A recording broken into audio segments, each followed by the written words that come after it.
Back when I was 4 years old, my parents put me in my first ever piano lesson.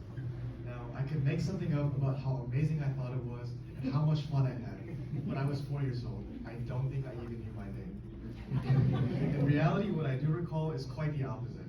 Not from when I first started, but after a few years of playing, I didn't particularly love the instrument. I didn't really know that there was more to enjoy in an instrument than maybe practicing like 30 minutes a week. That is, I didn't know that until 4th grade. And well, actually it started in 3rd grade. When the time came to choose what kind of music we wanted to do for the next year, the school called down all the 3rd graders to the music room to learn and maybe even try some of the instruments. We learned about a lot of the band instruments and the orchestra instruments, and we were even allowed to try some like the cello, viola, and the violin. I remember picking up the violin, and suddenly angels flew down from the ceiling and a gust of wind filled the room, like when the wand chooses the wizard in Harry Potter. Just kidding. I probably learned my name the week before that, so there was no way I knew what I was doing. However, I still wanted to try something new, so I decided to sign up to play the violin next year in the orchestra. I had little idea of just how much that decision would impact the rest of my life. So Mrs. Schmidt is one of the most inspiring educators I've had the pleasure of learning from. She has the task of teaching a bunch of 10 and 11-year-olds how to play what can be some of the most scratchiest and shrill-sounding instruments. And just that deserves all the honor in the world. But even beyond that is what she does to make learning the instruments so enjoyable. I don't know exactly what it was, but the charisma she had when teaching orchestra and her passion for music carried over to her students as well. I still remember the day she taught us how to properly hold the violin, and even the first song I ever learned, the DAD song.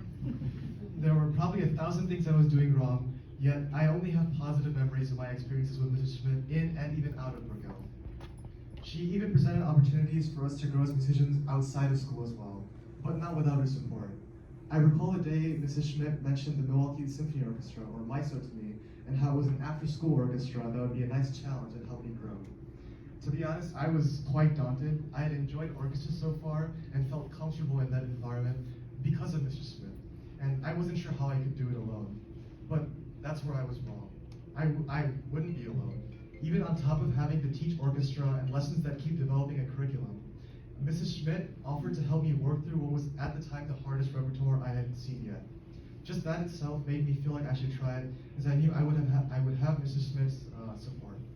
She extended her kindness, charisma, and support to me even after I had left elementary school.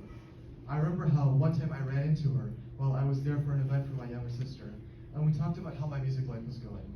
I had expressed some difficulties I was facing at the time with my playing, and she still offered to help me through my music and technique, and to help me grow more.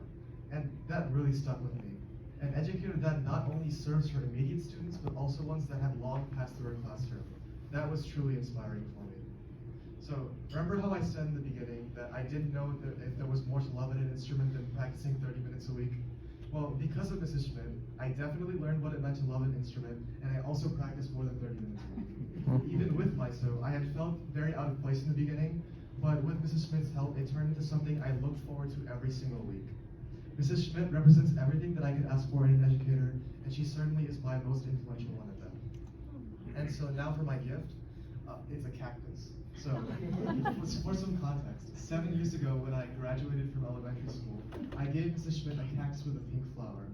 Today, I am here to show my appreciation for you with a cactus made out of clay. And I chose to make it out of clay as it will never cease to stand, just like my passion for violin that you've instilled in me, and all the other values that you've taught me as well. I'm grateful for all the things that you've done, so thank you.